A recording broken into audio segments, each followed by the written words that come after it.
guys, welcome back to the channel. Usually on this channel, we're building race cars and all that stuff and going out to the track with the cars, and it's a great time. But today, it's going to be a little bit different. We're talking about these things right here, these racing simulator setup everyone's always talking about. And I wanted to answer a few questions on these things for folks that are kind of curious about getting into them, and mostly for the folks that are looking to get into them for practice time with their actual car.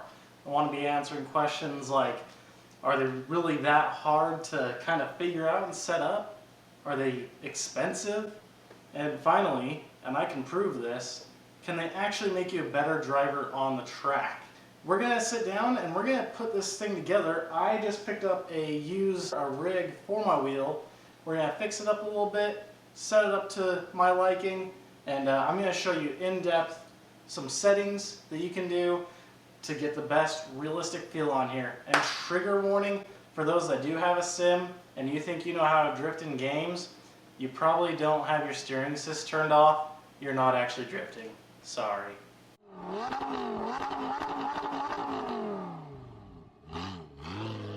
Broken Daily.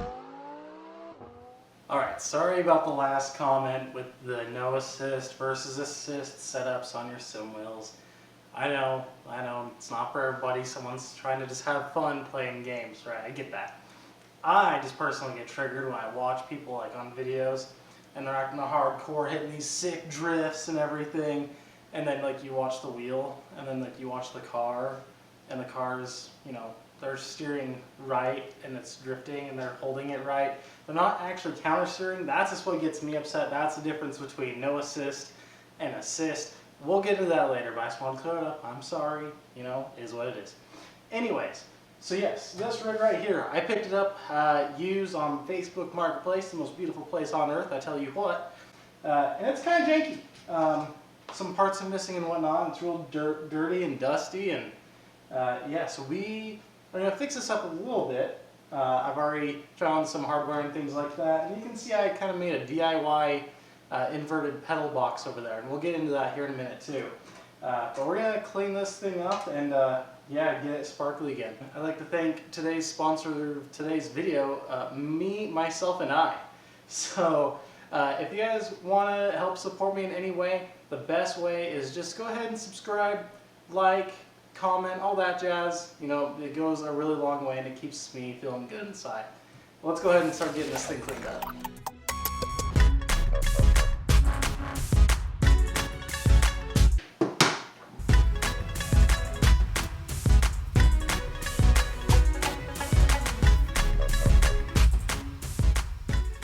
I'd say clean up fairly okay. Just a quick little wipe down. I just want to talk about what makes these things so cool with, your wheel and everything. There's so much adjustability in these. Granted, this one's missing the base to mount an actual seat to.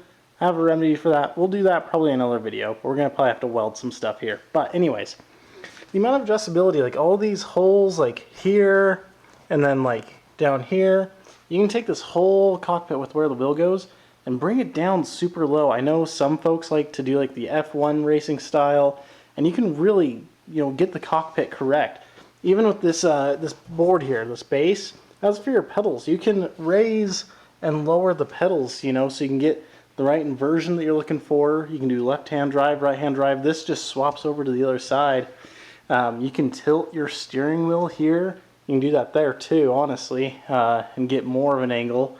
But it's very adjustable in so many ways, and this you can unlock here and actually raise or lower the whole thing, and we're going to be probably lowering this a good bit, but there's a lot of adjustment here. But this thing is a little on the floppy, flimsy side. There's lots of loose bolts on here, and we need to fix that, so we're going to fix those. That brings me, I don't know if I'm in focus or not, that brings me into this next part here.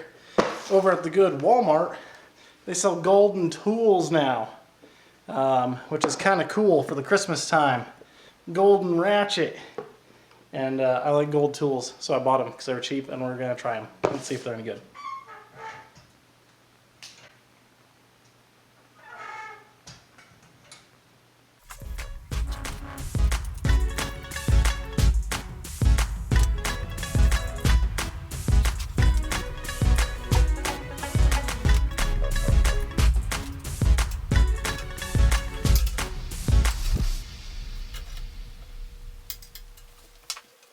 I'd say that's pretty good. Nice and tight. We'll probably end up making some adjustments as we set it up, like the foot position and the height of this. But for right now, I just want to get it tightened up. A lot of it was loose. Whoever put this together for me, they haven't ever worked on shit. But anyways, moving forward, we're going to get into the actual wheel now. And I'm going to show you some really cool things. I know not a lot of times they show in videos like actually putting it together, like where stuff plugs in and all that jazz. So I'll make a pretty good point on that and how to actually plug this stuff in, what makes it cool. That may or may not be a sneak peek for what's to come for the RX-7. This is the Logitech G920, G929. There's several different numbers, but it's a pretty common wheel. One thing I want to point out that's really cool about these that I have found is, like, you have your normal mounting points. Like if you're just going to bolt it to a table, you don't have to use hardware or anything. Like if you want to put it on a table like this, you can.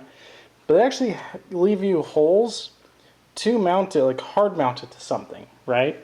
The shifter has that too, right there. Actual spots to hard mount. And it's really cool. Like when I did this inverted pedal setup, which yes, this is like a wooden flower box from Walmart that I kind of converted into an inverted pedal thing.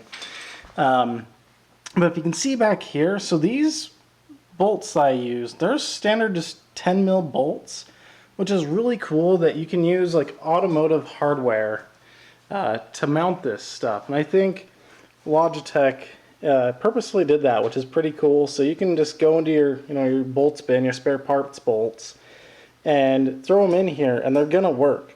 And what's nice with these, I think this is like a universal Amazon rig or something. I don't know where it came from. But there's several different mounting locations on here for different types of wheels. And this one does actually have the proper mounting locations for the Logitech stuff, which is pretty cool. The pedals, we are definitely going to have to get creative on how we're going to mount that. And we will change this down the road. This was just a proof of concept. I wanted to see if I like the inverted pedals. I do. And yeah, so... And yeah, I've got a different shifter on here and things. I've done a few modifications to my wheel setup, and I'll talk about that here in a minute too. But let's go ahead and try out those new fancy gold tools from Walmart. I actually lied to you guys. We're not going to fit it up just yet. I need to talk about this first. So, talking about the wiring. Okay, I don't know if all wheel sims are like this, but this Logitech one is.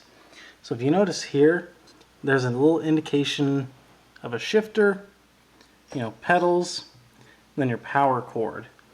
On each of the components here have their cables, right? And they're a weird kind of plug.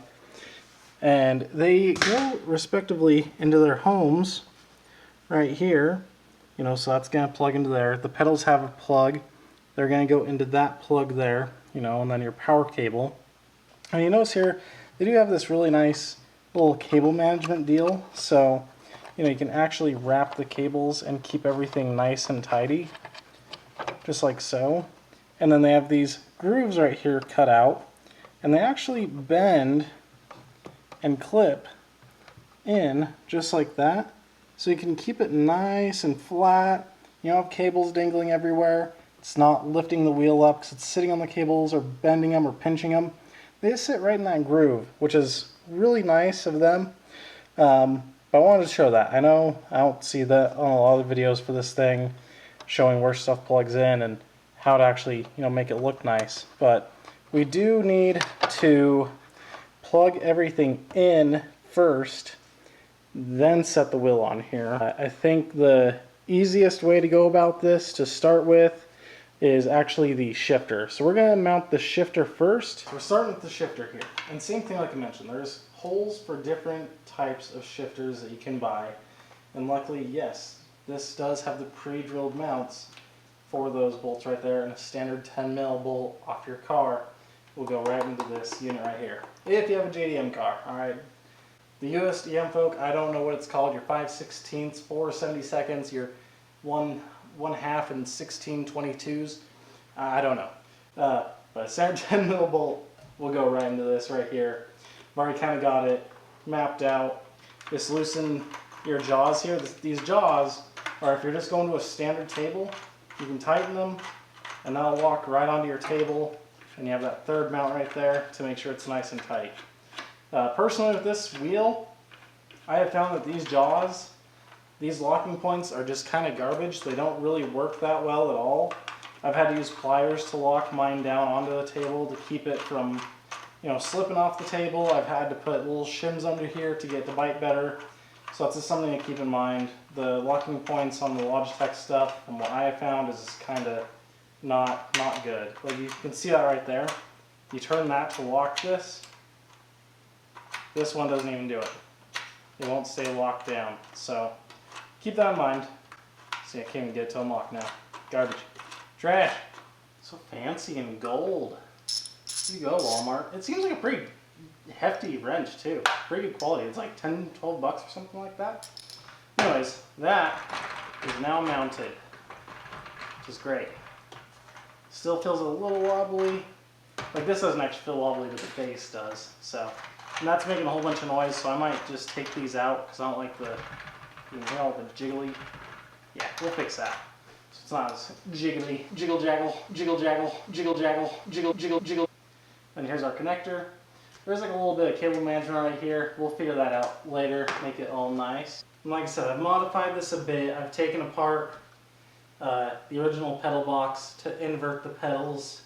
So this isn't probably a permanent deal. It'll probably get changed, but I have a good idea of where to put it. I think something like that. And then there are holes throughout this whole thing. And I grabbed some hardware that I'm going to try to throw in here and see if it'll hold it down. I don't know how well it's going to hold it because there's not a lot of meat here. Just found some random hardware in the garage. I'm going to throw in here the 12mm bolts. And there's slits in the wood, so I'm going in between the slits here and locking it down is the idea. And it's always fun to just try different things, like, not everything has to be the most expensive, fanciest thing. If you have your head in the right place and your heart in the right spot, just have fun with what you're doing. Put stuff together. If it doesn't work, it's not the end of the day. But it's fun doing it nonetheless, and that's what matters, having fun, And when I talk about using random hardware, I mean, I've got an eccentric bolt, or not eccentric bolt, eccentric washer here, an old rusty nut, an old rusty bolt, and yeah, that's gonna keep these pedals from falling. I'm sure of it, right? Couldn't tell you what that washer is from, but we're gonna use it. This is pretty ghetto fabulous right here. But yeah, I don't know. It's mounted. It's on there. It is pretty flimsy, but I just sat down and gave it a shot, and it should be fine. Like, I can get some good pressure on it, and we don't really have too many issues. I don't know how long it's gonna last, especially with the clutch kicks and drifting. But we'll fix that down the road. This, like I said, just trying stuff out. There's nothing wrong with that. All right, here's another thing a lot of people probably don't mention. The power supply, right? It's this big old brick. If you used to play your PlayStation 2, this looks pretty familiar. The PlayStation 2 Slim, best console ever made. But where does this go, right? Like, it needs a plug into the wall, and if you're dragging it out and everything, you don't want it to get yanked and things like that. For example, this end right here, this is what plugs into that box. I have it plugged into my whole setup here for my computer stuff. But what I'm thinking I'm going to do is, because the connection point for the wheel here is right here, and this is for the power supply. So I'm thinking I'll probably just keep this tucked away over here and have this connect in when I'm ready to use the sim. Well, I'm thinking of taking this box and just using some double-sided sticky tape and getting it right there and just taping this box up right here. That way it's out of the way, looks clean, and when I'm ready I can just plug it in and we're good to go. So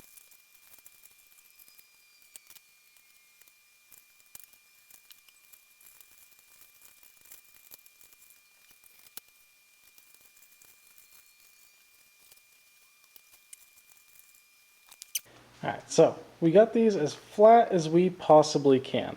Everything is in their respected home, wrapped around here all nice. This mess for the pedal, since I kind of custom threw everything together, those wires can hide behind this box, and we'll probably zip tie these up too, just to make sure they're definitely out of the way. I did leave this one cable long on purpose, and that's because, again, so it can connect to its connector here, and we can pull it out, put it away, and not have to worry about it. That's the only cable that's going to be kind of out and about, and that's totally fine. I can live with that. But now that this is all done, we need to be careful and flip this over, make sure none of this wiring falls out, make sure it's nice and flat, and then throw the hardware in, and then that is done and bolted. For a quick little job, I think it came out pretty okay. Like I've said a million times, that wood, we need to do something different for that. We will. Let's talk about the seat situation. So, yeah, that's a thing, right? Well, here's a Miata chair, ratchet strapped to an office chair. Literally, ratchet strapped to an office chair. This will change. Like I said, I want to make a better fixture here. We're going to have to weld some brackets coming down off of here or something like that, and actually mount a seat in here with sliders. You know, that way it's adjustable. That way everyone else can enjoy this sim as well. But for now, that'll work just fine. Get this plugged in, and let's start talking about the actual driving aspect and if it's worth it, if you're trying to get better at driving on the track in your real car. Does it actually help you? Let's find out. This is an Xbox One. With this wheel, you can do both PC or Xbox. So kind of getting into the price kind of deal, right? So a lot of people have Xbox Ones. You probably have an Xbox One. This game is CarX Drift. Now, is it the most perfect simulator in the world? No. Does it help you though? Yes. Now the steering wheel itself, well, you know, these sims, they sound really expensive. You can get this wheel on Marketplace now for, I don't know, like less than 200 bucks. You can get into them pretty affordably now, which is great. And there's a lot more fancier wheels and things like that. But this wheel, if you're trying to just get your feet in the water, try it, do it. It's worth the 200 bucks. I'll put up videos here.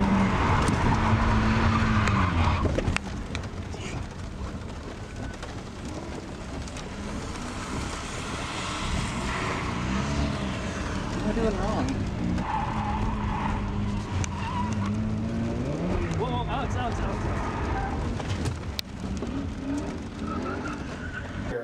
Of me first drifting at the track with my RX-8.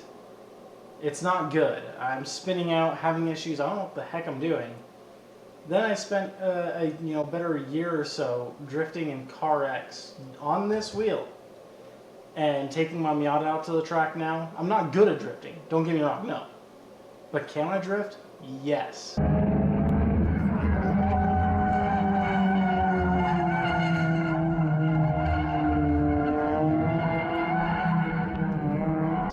Do I give all the credit to the sim setup for that? 100% I do, yes.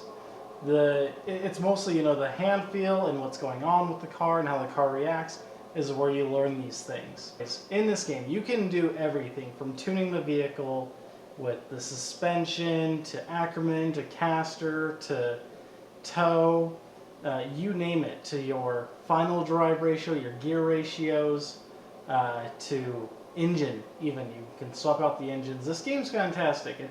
It's not Assetto Corsa like you see on PC and things like that. Like, yes, you get a more accurate experience out of those, but this, on a budget, does it just fine. Right here, as you can see, this is the RX-7 I built. It is kind of somewhat mimicking what the Miata RX-7 build is that we're working on right now. So this does have a boosted 4-cylinder in it. It's making like 300 horsepower, low power. It has the same gear ratios that we'll be running. Everything is set up to be pretty much exactly what we're doing with the RX-7. Starters, I want to talk about this right now.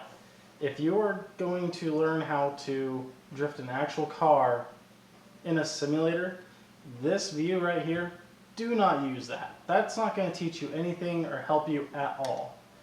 Not closer, not this. Start with this. This view right here is what I started on, and it helped tremendously. I was spinning out, having issues with the other views, didn't know what the heck was going on until I tried this. Then I started to get a hang of it. And then started doing this. Started learning where the front of the car is.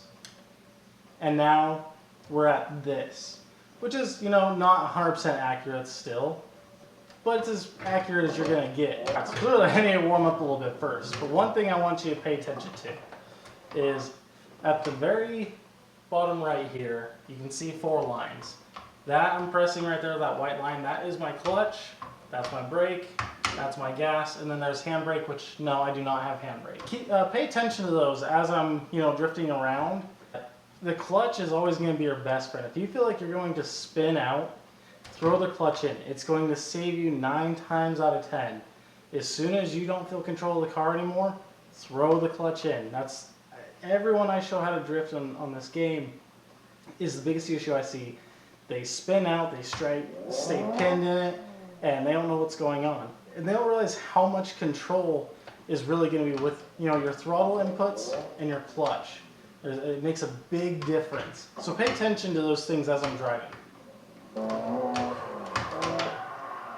Spun out, see, brought me back around, I kept the clutch in.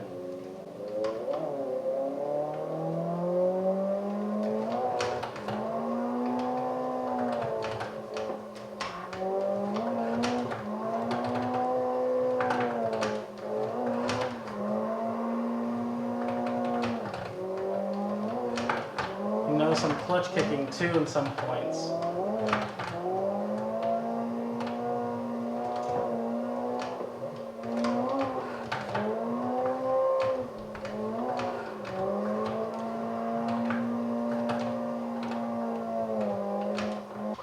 Alright, so that car I'm still working on.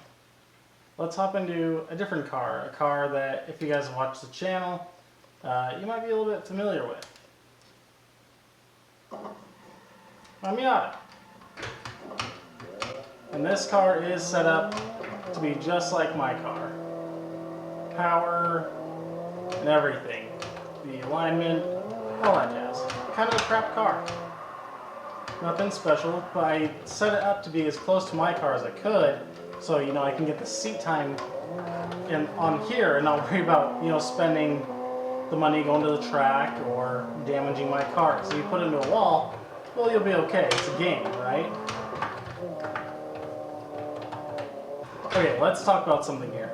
We're gonna pause and we're gonna go to my settings here. So if you want, if you have this game and everything, pause these sections. You know, you can copy my alignment settings.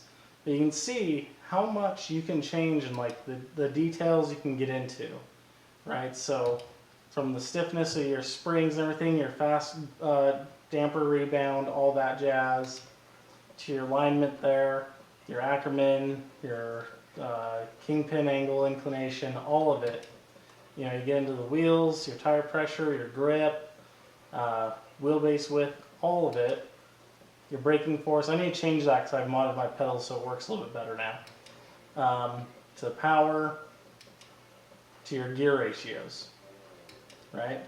These are all to mimic my actual car. It's not 100% accurate, but it's a close enough feel. And like I said, I should have showed videos here of before and after I started using a sim wheel, and it's amazing. Now that's great, right? Let's get into something else that bugs me like none other. So we're gonna go into the settings here. Okay, advanced settings. Right here, you want to set it to steering wheel. Okay, manual clutch, manual gearbox. Your wheel force feedback, that's kind of more personal preference. These wheels don't have a ton of torque in them, so I like it a little bit higher. The more higher end wheels that you buy, they can definitely break your wrists. So be careful with that. You know, don't go crazy with it and think you're as good as like an F1 driver or something. That thing will mess up your wrists. Even this one can still hurt you pretty well. So just keep that in mind. Now this one, steering assist. This is the one that everyone does not always use. This makes the ladies from the men right here. Okay, steering assist. When your car goes to counter steer, when you go to drift, you're going to turn into the drift, and with steering assist on, you're not going to let go of the wheel and let it come back around and catch it. You're just going to keep turning it to drift. You turn that off, your car is going to counter steer, that wheel is going to whip out of your hands and spin the other way around. That's what you want. That's what you practice to drive and drift a real car. That's how a real car reacts. That is 100% the best thing you can do.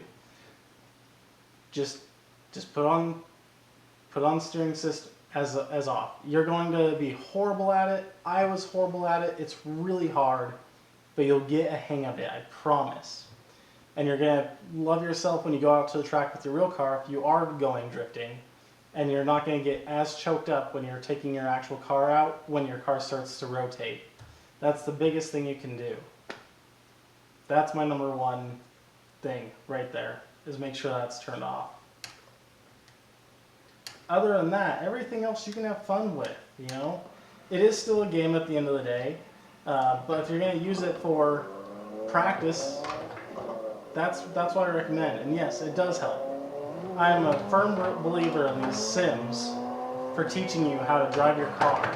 And if you want to do like racing and stuff like that, yeah, it works for that too. I have some other games I'll play that incorporates actually driving your car. Now, I'll try to get a better close-up of what I'm actually doing with my feet and my hands here. Because as you can see, maybe a little bit in the corner here, that this wheel is going all over the place on me. And I'm showing you that counter steering thing. See how the car is turning this way, but we're going that way? That's the counter steer I'm talking about there. With that steering assist on, you're not going to have that. And that's where you see all the people on like TikTok or whatever doing these really sick drifts and things like that. They're not using steering assist. It's easy to drift with that turned on. It's fake drifting. It's just like playing with a controller, like an arcade game, which is fine. If you want to do that, do that.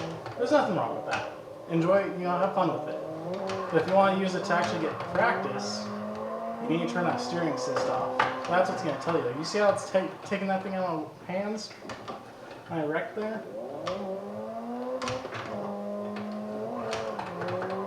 That faint flick, you can actually do real faint flicks and everything. Like, it's as real deal as it gets, man.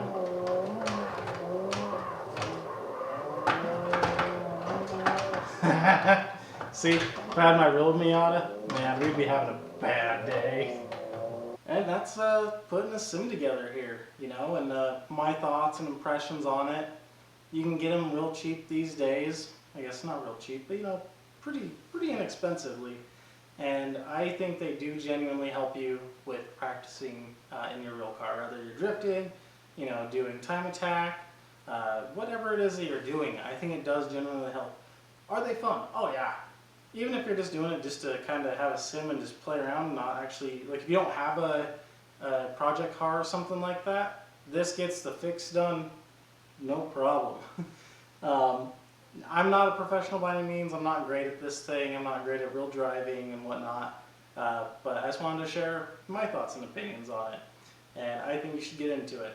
It's a great time. Like I had mentioned before, guys, this channel is sponsored by me and myself only. So if you enjoyed the content, I promise we'll get back to building the race cars. The RX-7, I have so many parts for. We're starting to get back into that. It's just with the holidays and everything, it's kind of tough right now. So bear with me there. We will definitely get into building the car again. I hope you enjoyed this video. If you did, give it a thumbs up. Give it a subscribe click thing. Makes me happier inside. The last video I saw you guys subscribed a couple times, and that just warmed my heart so much, I tell you what. But yeah, by all means, guys, I appreciate you. And I don't know of a new outro anymore, because it used to be Stay Miativated, but the Miata is pretty much done, and we need to change it. So one thing that I know with myself that I'm always constantly doing, that's always been my thing, is I just make shit happen. I don't make a lot of money. I've never had a lot of money.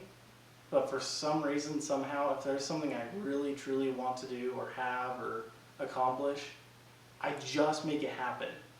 One way or another, I just do it. Maybe it's not the best way of doing it, like look at this pedal, you know? That's a $10 wooden box that I threw together from Walmart just so I can try inverted pedals.